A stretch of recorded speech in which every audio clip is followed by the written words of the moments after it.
Bonjour ma personne personnelle, j'espère que tu vas bien et j'espère que comme moi tu as soif de réussite et si c'est le cas, on est ensemble jusqu'en décembre.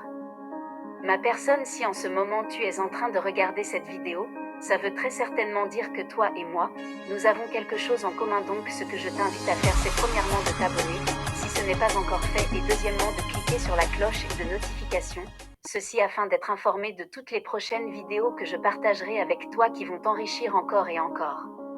Dans cette vidéo, on abordera des notions super importantes telles que la force de l'esprit, car comme j'aime à le dire, c'est l'esprit qui fait tout.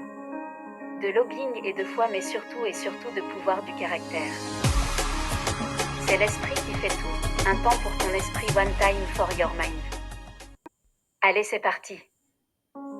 Ce récit que vous allez suivre a pour auteur Monsieur Vincent Taubirier, ex-préfet d'Abidjan. Il nous démontre ici par le parcours très prodigieux de Fabrice Sawénion que tu accompliras ta vie avec ta nature profonde, avec ton énergie et avec ta foi, et tout obstacle ne participe qu'à la réalisation de ta destinée. Jeune d'ici et d'ailleurs, Fabrice Sawénion te dit, fonce jusqu'à ce qu'il n'y ait plus de piste pour la course. Le jeune loup de la communication, Fabrice Sawénion, le gourou par Monsieur Vincent Taubirier, vous les Noirs, vous voulez des augmentations de salaire parce que vous voulez vivre comme nous, vous voulez aller au supermarché comme nous et manger ce que nous mangeons. C'est la réponse qu'il reçoit à sa demande d'augmentation de salaire. Fabrice saisit le directeur, un nom national, au collet. S'ensuit une bagarre. Fabrice est menacé de renvoi par ses patrons. Une série de conciliations débute et il est gracié. Mais ce jour de juin 1998, il a pris sa décision, il créera tôt ou tard sa propre entreprise avec du sang neuf, une vibration africaine, une expertise internationale. C'est la définition de Voodoo, les racines dans la terre et la tête dans le monde. Vous voyez Fabrice Sawénion, mais le connaissez-vous vraiment? Voici l'autre face de son histoire, son père décède lorsqu'il a 3 mois. Sa mère, fonctionnaire, secrétaire dactylographe, se débrouille par de petits commerces pour compléter son salaire. En 1989, il a 17 ans quand il vit un grand drame qui réoriente toute sa vie. Il part à l'école primaire EP Perran Plateau. Après le BEPC, il décide de s'orienter vers une série littéraire.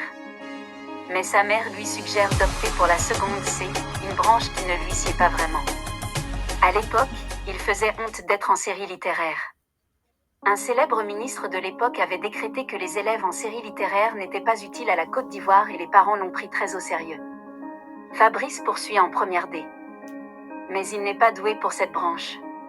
Avogadro l'EM, RDE. Il échoue au bac probatoire et se réoriente en première B, gestion, au lycée technique d'Abidjan. Après le bac B, il passe avec succès le concours de l'INSET à Yamoussoukro et obtient un DUT en gestion commerce après sa formation. À cette époque, c'est déjà un bouillon étudiant au caractère trempé. Il est dans les différents comités d'étudiants. À sa dernière année de formation. Pendant les journées portes ouvertes de 1994 à l'INSET, il assure la maîtrise de cérémonie.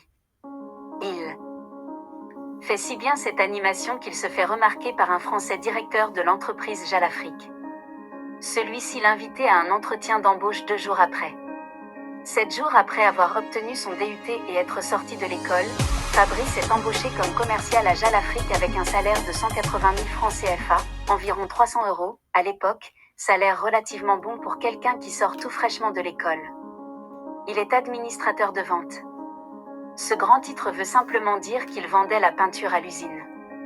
3 mois après son engagement, il passe un test interne.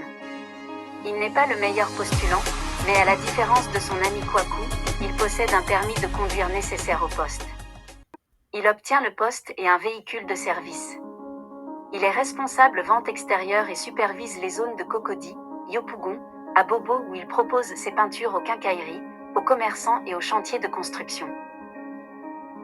Un jour, le directeur de vente, un autre Français, empêché, lui demande de le représenter à une cérémonie dans une entreprise de communication, Mike Kahn, au 8e étage d'un immeuble au plateau. Fabrice y va et est subjugué, hypnotisé par ce qu'il découvre, des jeunes créatifs au style branché, de beaux bureaux aménagés, une atmosphère détendue. Il découvre l'industrie de la publicité et ses acteurs. Il n'en dort plus. Il a découvert une autre partie de lui. Avec son tempérament et sa sociabilité, Mike Kahn justement lui offre un emploi. Mais son grand patron refuse de le libérer. C'est comme si l'entreprise vers laquelle vous envoie votre employeur vous recrute. Fabrice Sawagnon rate une opportunité professionnelle mais pas son rêve. Il doit encore patienter. Un jour, l'oncle d'un ami, alors directeur général de Air Ivoire, le colonel Nicolas Adom, le recrute comme commercial de la compagnie aérienne et l'envoie à Bouaké pour une formation de 3 mois. Il démissionne de JAL Afrique et sans aucun contrat avec Air Ivoire s'installe à Bouaké. L'agrément est que le contrat sera signé après 3 mois si la formation est concluante. Fabrice fait 2 mois et 20 jours de formation. Il ne lui reste que 7 jours de formation pour devenir un grand commercial, quand le DG de Air Ivoire décède. Quelques jours après, un nouveau DG est nommé, qui prend le soin de le virer. Fabrice est à la rue. Il dépose des dizaines de CV dans un bon nombre d'entreprises, sans aucune réponse et pas une seule interview. Un jour, il va présenter sa souffrance à Dieu à l'église Saint-Jacques des Deux Plateaux. Le lendemain, il reçoit 3 offres d'emploi en même temps. Il choisit Panafcom, une agence de communication dirigée par un Français, Daniel Brechat, qui lui inspire la liberté de création et le volontariat. Vous vous rappelez le savon Fanico et l'huile de cuisine Palme d'Or.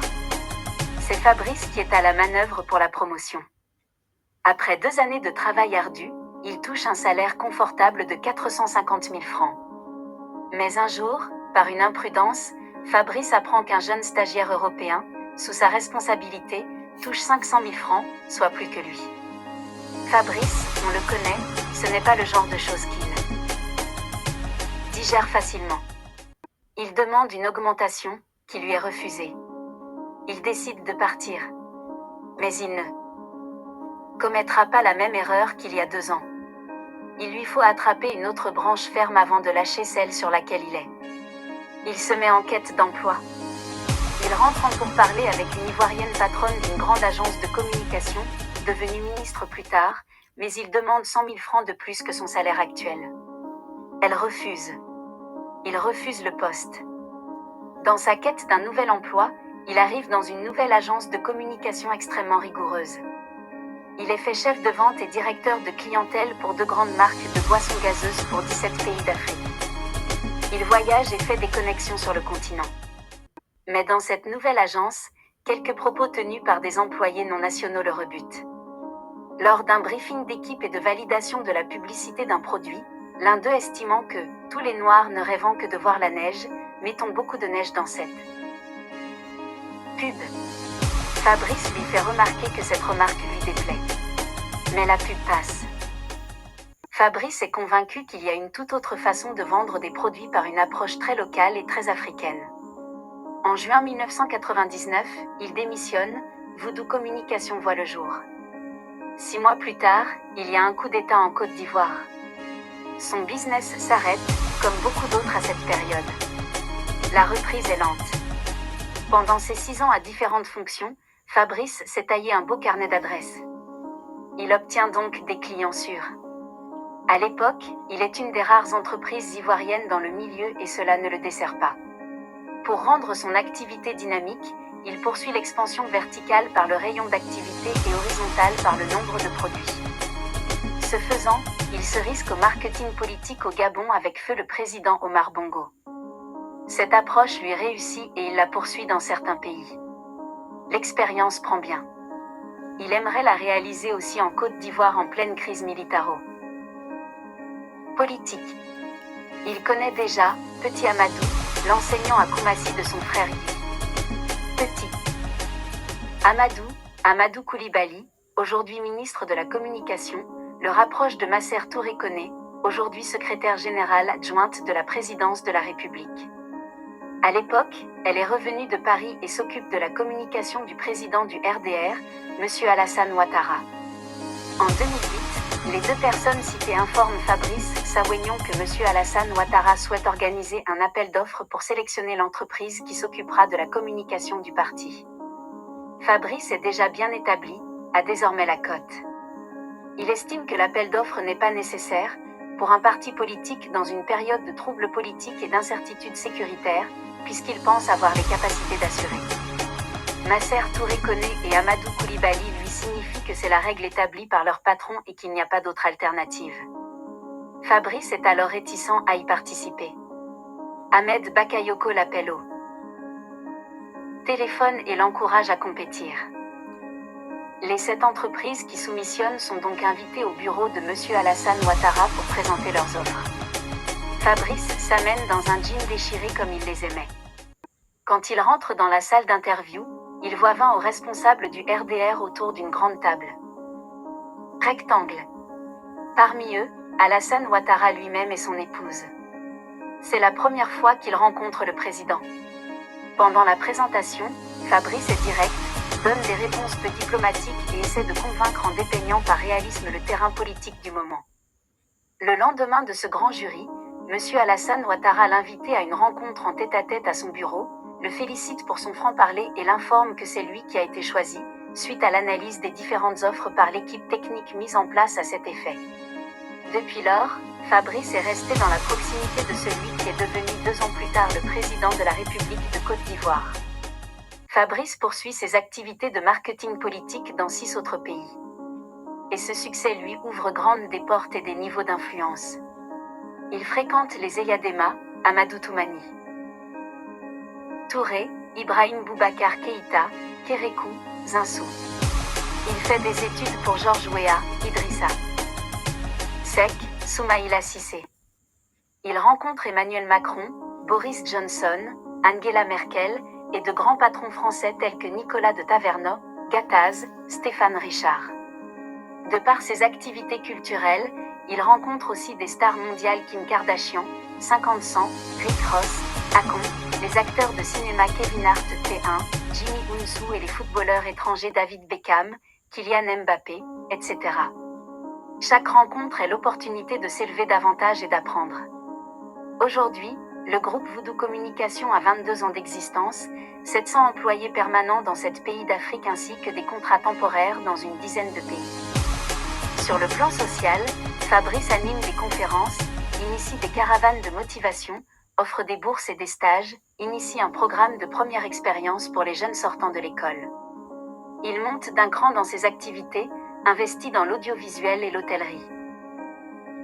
En mémoire à la vie sociale difficile de son enfance, il s'oriente vers le développement local. Il se présente à Mairie du Plateau et échoue. S'ensuit une grosse polémique et un ouragan médiatique. Il est lynché de toutes parts, hué, conspué, raillé, insulté, vilipendé. Les réseaux sociaux en font leur souffre-douleur. Il fait l'objet de parodies et connaît de difficiles moments de solitude lorsque des proches se mêlent à la houle contre lui et lui tournent le dos.